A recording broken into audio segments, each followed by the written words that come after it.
Hi everyone, it's Karen with karenskitchen.com. That's Karen with a Y, not an E, because it's about why we are doing what we're doing in the kitchen and not so much about what you have. I talked to you last time about grocery shopping without a list, and I want to clarify what I mean by that. Here's what I don't mean.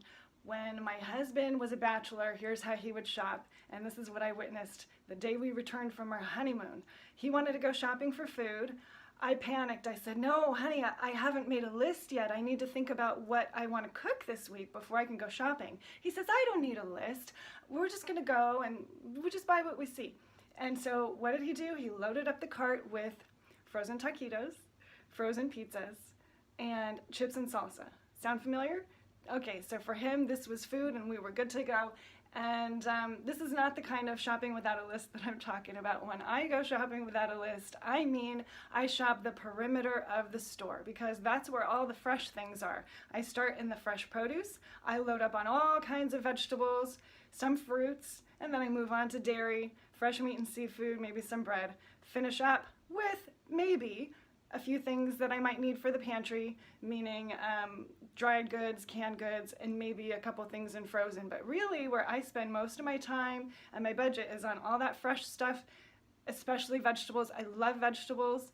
They're good for us. They make us feel good. And I just like finding ways to use all kinds of vegetables and adding more if I can to each meal. So what kind of vegetables, whatever's fresh, what's on sale, what you like, what your family will eat, of course. Let me tell you about one of my favorites, and I don't think it's super popular for some reason, but cabbage.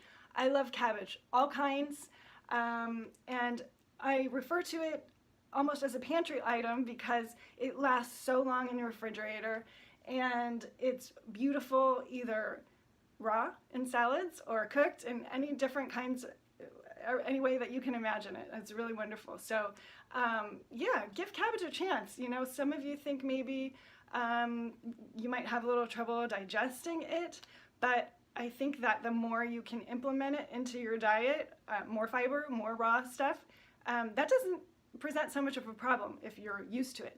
So think about it. Let me know what you think. karenskitchen.com, that's Karen with a Y, not an E. Talk to you soon.